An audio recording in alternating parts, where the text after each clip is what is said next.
The heavy oak doors groaned open, a sound of protest swallowed by the organ's solemn hymn. Sunlight, fractured by stained glass, fell in jeweled patterns across the stone floor, illuminating the dust motes dancing in the sacred air. At the altar, a man stood waiting, his back a rigid line of black silk. Every head in the pews was turned toward him, a silent congregation bearing witness to the union of two dynasties. But the sound that cut through the reverence was not the bride's procession. It was the frantic, slapping sound of worn-out sneakers on stone and the ragged gasp of a woman who had run until her lungs burned. Delilah burst through the entrance, her large frame heaving, the light pink fabric of her waitress uniform clinging to her skin. Her name tag, reading Delilah in cheerful blue script, was askew on her chest, and her white apron, a map of coffee spills and grease stains from a long shift, was a stark sacrilege in this pristine place. She saw him, the man at the altar, a figure of impossible stillness in a room electric with anticipation. She did not know his name was Kaito Ishikawa. She did not know he was the head of the Ishikawa Gumi, a man whose quietest whisper could unravel a dozen lives. She only knew he was the man from the newspaper photograph, the one the men in the corner booth had spoken of with such casual venom. Without a thought for the 100 pairs of eyes turning toward her, for the sudden halt of the music, for the guards in sharp suits whose hands were already moving inside their jackets, she ran. She ran down the long aisle, her breath a painful sob. "Stop," she gasped, her voice raw and loud in the sudden, echoing silence. "You have to get out. You have to get out now." She reached the altar and did the one thing no one in the city would have dared to do. She grabbed his arm, her fingers sinking into the expensive fabric of his tuxedo. The man, Kaito, turned his head slowly. His face was a mask of cold control, but his eyes, dark and deep, held a flicker of profound shock. He looked down at the hand on his arm, a hand with chipped nail polish and a faint scent of diner coffee, then up at the woman's terrified, pleading face. What he did not know was that this interruption, this violation of his most public and vulnerable moment, was not an attack. It was the only thing saving his life. If you are new here, I invite you to subscribe to our channel. We tell stories about the moments that change everything. Now, let us get back to the story of a promise made in the shadow of death. It had started 3 hours earlier, in the clatter and hiss of the Morning Glory diner. Delilah was on her feet for the 10th straight hour, a familiar ache settling deep into her bones. The rent was due, her landlord was a man with no patience, and the tips from the breakfast rush had barely covered the cost of her bus fare. She moved between tables with an economy of motion born of long practice, refilling coffee cups, clearing plates, offering a tired but genuine smile. In the corner booth, the one with the torn vinyl that nobody liked, sat 2 men. They had been there for hours, nursing the same 2 cups of black coffee, speaking in low, clipped tones. Delilah had paid them little mind at first. They were just more faces in a long, wearying day. But as she wiped down the adjacent table, their words began to slice through the diner's ambient noise. One man, thin and wiry with a nervous tick in his eye, traced the rim of his cup. "The package is in place. Under the 3rd pew left side. The organ prelude is the trigger. Once the bride reaches the altar, the music swells, and then he made a soft, explosive sound with his lips. The other man, heavier and impassive, simply nodded. The boss wants no mistakes. This wedding is supposed to be a truce. An insult like this, it guarantees war. A war we're prepared for." Delilah froze, the damp rag in her hand suddenly cold against her skin. She kept her back to them, pretending to scrub a stubborn spot on the laminate. Her heart began to pound a frantic, heavy rhythm against her ribs. They were talking about the wedding. The one all over the news, the joining of the city's Japanese and Korean underworld families. A public display of peace. And these men were talking about a bomb. "Ishikawa won't know what hit him," the first man said, a grim smile touching his lips. "And the Korean girl with him, collateral. It will look like a betrayal from her side." "Perfect, Ishikawa." The name resonated. Kaito Ishikawa. She had seen his picture. A face that was both handsome and severe, a man who looked like he had never smiled in his life. He was marrying the daughter of the Park family. Delilah's mind raced. Call the police. But what would she say? That she overheard something in a diner? They would think she was a crank. They would take statements, file reports, and by the time they acted, it would be too late. The men stood up, dropping a few crumpled bills on the table. They walked past her without a glance, their conversation dissolving into murmurs about payment and a clean exit. Delilah stood paralyzed for a moment, the sounds of the diner fading into a dull roar in her ears. She looked at the clock on the wall. The wedding was in less than an hour. She could do nothing. She could go home, lock her door, and pretend she heard nothing. It was not her world. It was not her problem. But then she pictured the church, the people inside, the bride in her white dress. She thought of a life, any life, being extinguished because she was too afraid to act. Her own life was a daily struggle, a quiet grind of just getting by. But it was a life. She untied her apron, her hands shaking slightly, and let it fall onto a chair.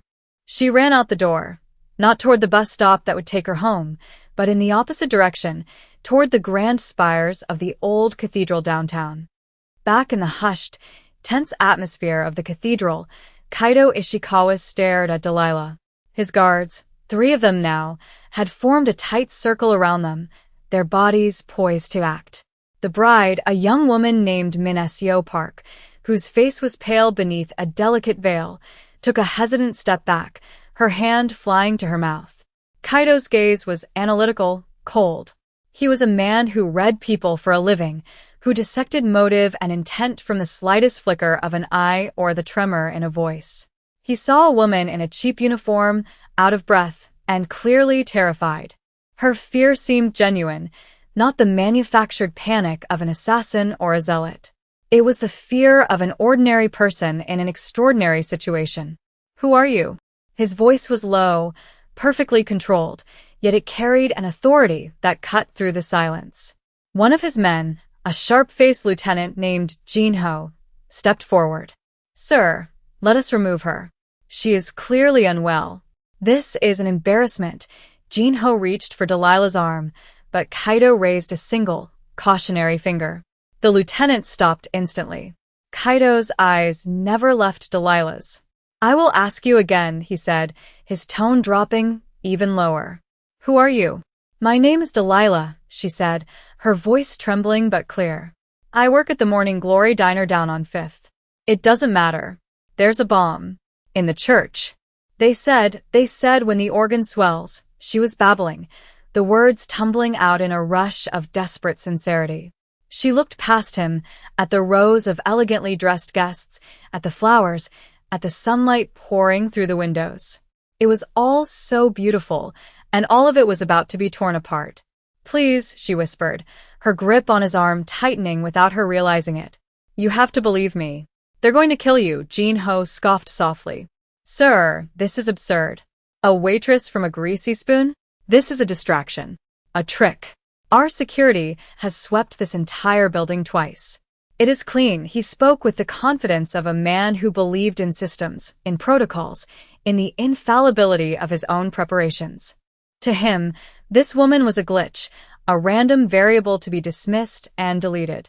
He looked at her with open contempt, his eyes flicking over her stained apron, her full figure, her unkempt hair.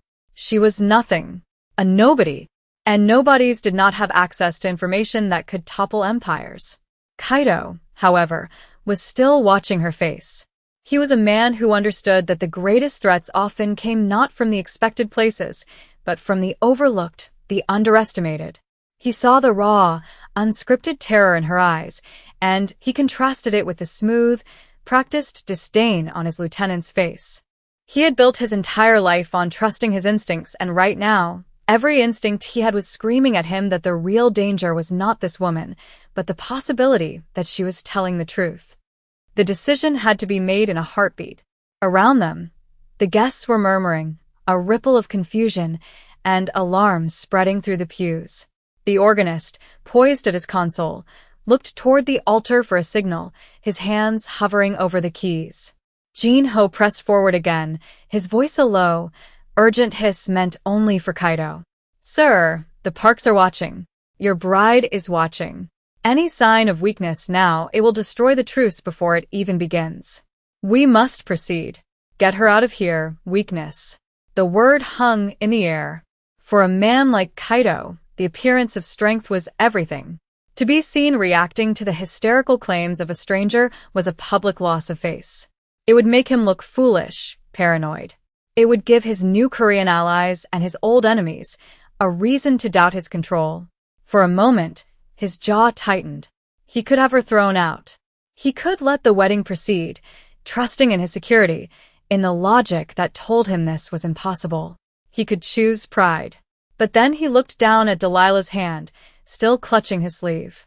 He saw the grease under her fingernails, the worn-out fabric of her uniform.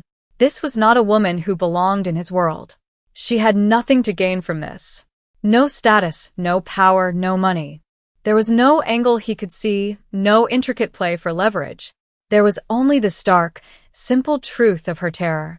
And in that moment, he made a choice that went against every rule of his carefully constructed life. He chose to trust a complete stranger over his own trusted lieutenant. He looked at Delilah, a long, unreadable gaze, and then he gave a slight nod, not to her, but to himself. He turned to his men. Get everyone out, he said, his voice calm but absolute. Now, Jin-ho's eyes widened in disbelief. Sir? You heard me, Kaido said, his voice hardening into steel. Clear the building. Quietly if you can, but quickly. He then turned to Minasio, his bride, whose face was a portrait of confusion and fear. He spoke to her in a softer tone, in a language Delilah did not understand, and placed a reassuring hand on her arm before guiding her toward a side exit. The guards moved with swift, brutal efficiency.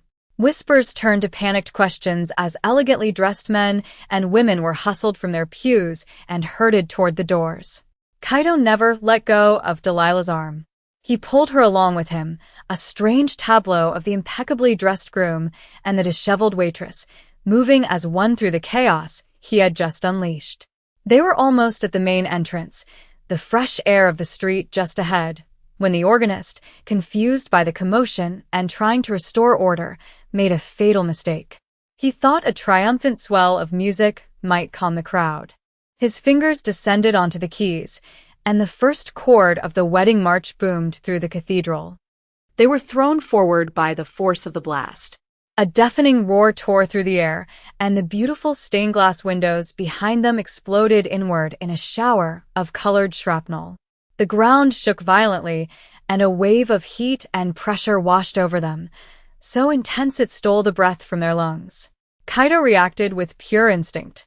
He twisted his body, pulling Delilah and Minasio behind him, shielding them with his own frame as the cathedral's heavy oak doors were ripped from their hinges and sent flying across the street. Stone and plaster rained down around them, and the air filled with a thick, choking dust that smelled of cordite and burning flowers. For a few seconds, there was only the sound of falling debris and the high-pitched ringing in their ears. Then the screaming started. Kaido slowly straightened up, his ears still ringing. He was covered in dust, a cut bleeding freely on his temple, but he was alive. He looked behind him. Minasio was on the ground, sobbing in terror but unharmed. And Delilah was staring back at the place where the altar had been, her eyes wide with shock. The entire front of the church was gone, replaced by a gaping, smoking maw. The roof had collapsed. The pews were a tangle of splintered wood and fire. He looked from the devastation back to Delilah. He saw the woman in the faded pink dress, her face smudged with soot, her body trembling uncontrollably. She had not been a distraction. She had not been a trick. She was the only reason he was not a mangled corpse under a pile of sanctified rubble. His men were already swarming, creating a perimeter, pulling black sedans to the curb. Jin-ho was shouting orders, his face pale and tight with a mixture of shock and fury. But Kaido's world had narrowed to the woman standing before him. He reached out and placed a hand on her shoulder, a gesture that was surprisingly gentle. Her knees buckled, and he caught her, holding her steady. "You are safe," he said, the words feeling inadequate. He looked into her eyes and saw not the face of a hysterical stranger, but the face of his savior. The chaos of sirens and shouting faded into the background. In that moment, surrounded by the wreckage of his wedding and the dawn of a new war, Kaito Ishikawa felt a sensation he had not allowed himself to feel in decades, a profound, unnerving sense of gratitude. He guided her toward one of the waiting cars, his hand never leaving her, a silent promise of protection being made amidst the ruins. The car moved silently through the city streets, a bubble of quiet steel and tinted glass cutting through the afternoon traffic. Delilah sat on the soft leather seat, staring at her own hands, which were still trembling in her lap. She was aware of Kaito sitting beside her, a still and imposing presence. He had a handkerchief pressed to the cut on his temple, the white linen a stark contrast to the dark, drying blood. They had left Minnesio with her own family's security detail after a tense, whispered exchange between Kaito and her father. Now it was just the two of them and a driver, heading to a destination she did not know. They pulled into the subterranean garage of a sleek, anonymous glass tower and were escorted up to a penthouse apartment that seemed to float above the city. The space was minimalist and severe, all clean lines, dark wood, and glass, with a panoramic view of the skyline. It felt as cold and controlled as the man himself. A silent man in a suit brought a glass of water and a first aid kit. Kaito dismissed him with a nod, and then turned his full attention to Delilah. He sat across from her, not too close, but near enough that she could feel the coiled energy he radiated. "I owe you my life," he said. It was not a question. It was a statement of fact, delivered in the same, even tone he might use to close a business deal. "Tell me everything. Start from the beginning. Omit nothing," and so, she did. She told him about her shift at the diner, the long hours, the ache in her feet. She described the two men in the corner booth, the way they spoke, the words she had overheard. She told him about her fear, her indecision, and the final, overwhelming impulse that had sent her running to the church. She explained it all in a low, steady voice, the initial shock giving way to a strange, exhausted calm. She did not embellish or dramatize. She just told him the simple, unbelievable truth. Kaito listened without interruption, his dark eyes fixed on her face. He was processing every detail, every hesitation, every word. He was a man accustomed to lies and half-truths, to narratives crafted for personal gain. Delilah's story was the opposite of that. It was messy, simple, and devoid of any self-interest. It was the story of a good person who had done a brave thing for no other reason than it was the right thing to do. When she finished, a long silence settled between them. "You did this," he said finally, "knowing who I am?" Delilah shook her head. "I saw your picture in the paper once. I knew you were important. I didn't know anything else. It didn't matter. They were going to kill you. They were going to kill everyone." Her gaze drifted to the window, to the sprawling city below. I couldn't live with myself if I did nothing. Here is what you need to understand about a man like Kaito Ishikawa. His world was built on transactions. Loyalty was bought, fear was leveraged, and respect was earned through strength. The concept of a purely altruistic act, especially one performed at such personal risk by a powerless stranger, was utterly foreign to him. It was a variable he could not compute, a debt he did not know how to repay. He looked at her, truly looked at her, and for the first time, he saw past the stained apron and the tired eyes. He saw a core of integrity that was rarer and more valuable than anything he owned. While Kaito and Delilah sat in the sterile quiet of the penthouse, his organization was moving with ruthless efficiency. His most trusted captain, an older man named Tanaka, was overseeing the investigation. Tanaka was a man of the old school, loyal to the point of fanaticism, and he moved through the city's underworld like a ghost. He did not trust the police to find the truth. He would find it himself. The first break came from a low-level informant who recognized Delilah's description of the man with the nervous tic. He was a freelancer, a demolitions man known for taking high-risk jobs. A few hours of persuasive questioning in a warehouse by the docks revealed who had hired him, a mid-level fixer for the Park family, the Koreans. On the surface, it was exactly as the bombers had intended it to look. A Korean betrayal, an act of war disguised as an act of peace. It was the perfect pretext for Kaido to retaliate with overwhelming force, to shatter the truce and absorb the Park's territory. Many of his own captains were urging him to do just that. The call for blood was immediate and loud. But Kaido was not convinced. The play was too clean, too obvious. It felt wrong. He had instructed Tanaka to dig deeper, to ignore the easy answer, and find the hard one. The key, Tanaka knew, was the second man, the impassive one who had given the orders. His description was vague, but one detail from Delilah stuck out, a small, crescent-shaped scar on his left wrist, visible only when he reached for his wallet. Tanaka knew that scar. He had seen it 100 times. It belonged to Jinho, Kaido's own sharp-faced lieutenant. The man who had been so eager to dismiss Delilah, to push the wedding forward, to get Kaido to the altar on time. The betrayal was not from the outside. It came from within his own house. Tanaka made the call to Kaido, his voice heavy. The conversation was short, the words precise. When Kaido hung up the phone, the cold mask of his composure had cracked ever so slightly. A flicker of something ancient and dangerous burned in his eyes. He now understood. Jinho had been making his own play, conspiring with a rogue faction of the Parks. They didn't want peace, they wanted chaos. By killing Kaido and his bride at the wedding, they would ignite a war that would consume both families, allowing them to rise from the ashes and seize control. It was a bold, treacherous plan. And it would have worked if not for a waitress with sore feet and a conscience. He stood up and walked to the window, looking down at the city lights beginning to glitter in the twilight. He had been betrayed by a man he had trusted like a brother. And he had been saved by a woman he had never met. The irony was as sharp and cold as a blade. The confrontation did not happen in a boardroom or an office. Kaido summoned Jinho to a traditional Japanese garden on the roof of another of his properties, a place of raked sand, carefully placed stones, and a single, ancient bonsai tree. The air was cool, the city a distant hum below. It was a place designed for contemplation, for serenity. Tonight, it was an execution chamber. Jinho arrived, his expression a careful mixture of concern and deference. "Sir," he began, bowing slightly.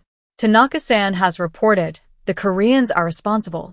My deepest apologies for the security failure. I take full." Kaido cut him off, not with a word, but with a look. He was standing by the bonsai tree, meticulously trimming a single leaf with a pair of small, silver shears. "The scar on your wrist, Jinho," Kaido said, his voice quiet, almost conversational. "How did you get it?" Jinho froze. The blood drained from his face, leaving it a waxy, pale color. He instinctively tried to cover his left wrist with his right hand. "Sir, an accident in my youth. It is nothing, is it?" Kaido set the shears down with a soft click. "Tanaka seems to think it is something. The woman, the waitress, she saw it. She described it perfectly. The carefully constructed world around Jinho collapsed in that single moment. There was no escape. No denial was possible. His ambition, his treachery, it was all laid bare by the memory of a woman he had dismissed as nothing. He had underestimated the one person he should have feared the most, the honest witness. A long, terrible silence stretched between them. Jinho's composure crumbled, replaced by a desperate, animal fear. He fell to his knees. "Sir, please. I was misguided. They promised you my seat." Kaido finished for him, his voice devoid of all emotion. "And you were willing to burn down our entire world to claim it. You would have killed me. You would have killed an innocent woman. You would have sent hundreds of our brothers to their deaths in a war you created." He walked slowly toward the kneeling man. He did not raise his voice. He did not need to. The stillness that surrounded him was more terrifying than any shout.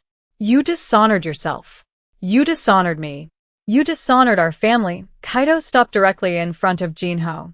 What happened next was quiet, swift, and absolute. Tanaka and two other men stepped out of the shadows. There were no pleas, no screams. There was only the quiet fulfillment of a code as old as the stones in the garden. Justice, in their world, was not about courts or laws. It was about balance. And the balance had been restored. Kaido never looked back.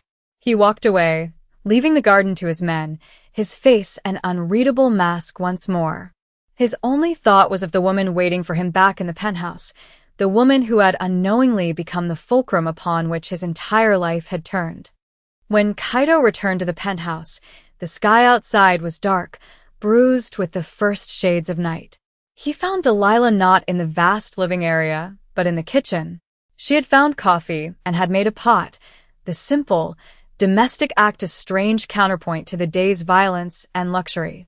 The rich, warm smell filled the sterile space, making it feel, for the first time, like a home. She had taken off her ruined apron and folded it neatly on a countertop. She looked up as he entered, her expression not of fear, but of a quiet, weary resignation. She held out a mug for him. "I figured you might need this," she said. He took it, their fingers brushing for a fraction of a second. The warmth of the ceramic seeped into his cold hands. They stood in silence for a moment, the only sound the soft hum of the city far below. "It's done," he said finally. He did not offer details, and she did not ask for them. She understood enough. "You are no longer in danger. The man who planned this will not harm anyone ever again." "Good," she said softly. It was all she said. Kaido looked at the neatly folded apron on the counter. The stains, the worn fabric, the symbol of her life's struggle. He had seen more wealth and power than most men could dream of, but he knew, with a certainty that settled deep in his soul, that he was looking at an object of profound honor. "You will not be returning to the diner," he stated. "You cannot go back to your old life. My enemies, and what remains of Jinho's allies, will know who you are. They will see you as a threat, or as a tool to get to me." Delilah's shoulders slumped slightly. "So, what happens to me?" "You will be protected," he said. "I will give you a new life. A new home, anywhere you want. Money, security, whatever you need. It is the smallest part of the debt I owe you." She looked at him then, her gaze direct and searching. "I don't want your money, Mr. Ishikawa, Kaido," he corrected her gently. "My name is Kaido, Kaido," she repeated. "I don't want to be a debt you have to pay. I just wanted to go home." A deep ache resonated in her words. The ache of an ordinary person swept up in an extraordinary storm, who wanted nothing more than the simple safety of the world she knew. Kaido understood. He was offering her a gilded cage, and she was asking for freedom. "Your old home is not safe," he said, his voice softer than she had ever heard it. "But I will give you a new one. Not a cage. A sanctuary. I promise you." He reached out, not to touch her, but to gently pick up the folded apron. He held it in his hands, as if it were a priceless artifact. "You will not need this anymore," he said. "Unless you want to," and in that quiet moment, in a kitchen high above the city, something shifted between them. It was not just gratitude, and it was not yet love. It was a profound and powerful recognition, a bond forged in fire and sealed with a promise. 3 months passed. The city healed from the brief, violent tremor that had shaken its underworld. The truce with the Park family, miraculously, was salvaged. Kaido, with a ruthlessness that stunned his rivals, had consolidated his power, purging the disloyal and rewarding the faithful. The story of the wedding bombing became a dark legend, whispered in back rooms, its true details known only to a handful of people. And Delilah was gone. She had vanished from her old life as if she had never existed. Her apartment was empty, her job at the diner filled by another tired girl. To the world, she was simply a loose end that had been tied up. The truth was quieter and far kinder. On a small, sun-drenched street in a coastal town hundreds of miles away, a new cafe had opened. It was called The Morning Glory. It was a bright, airy space that smelled of fresh coffee and baking bread. Behind the counter was Delilah. She was not wearing a uniform, but a simple dress, her hair tied back. She moved with a lightness and ease that had been absent before, her smile genuine and frequent. She knew every regular by name. Her life was calm, simple, and her own. Kaido had kept his promise. He had given her the deed to the building, a business account with more money than she had ever seen, and a new identity. More than that, he had given her his most trusted man, Tanaka, who now lived in a small house down the street, a silent, watchful guardian posing as a retired fisherman. One crisp autumn afternoon, the bell above the cafe door chimed. Delilah looked up from the cup she was polishing and her breath caught in her throat. Kaido stood there. He was not wearing a suit, but simple trousers and a dark sweater. He looked younger, less severe. The immense weight he carried seemingly lifted for a moment. He walked to the counter and sat on one of the stools. "I was told the coffee here is the best on the coast," he said, a ghost of a smile playing on his lips. Delilah found her voice. "It's decent," she said, her heart beating a little faster. She poured him a cup, her hand steady, and placed it in front of him. They sat in a comfortable silence, the late afternoon sun streaming through the window, illuminating the space between them. There were no bodyguards, no pretense, no danger. There was only a man and a woman, sharing a cup of coffee. He had saved her from a life of poverty, and she had saved him from death. The debt was balanced. But what was growing between them was something else entirely, something that had nothing to do with debts or promises. It was the quiet, steady beginning of a new story. The story of what comes after. What do you think is the true meaning of courage? Is it facing down a powerful enemy, or is it the quiet decision to do the right thing, no matter the cost? Let me know your thoughts in the comments below. I read every single one. If you enjoyed this story, please give it a like and subscribe to the channel for more. We will see you in the next one.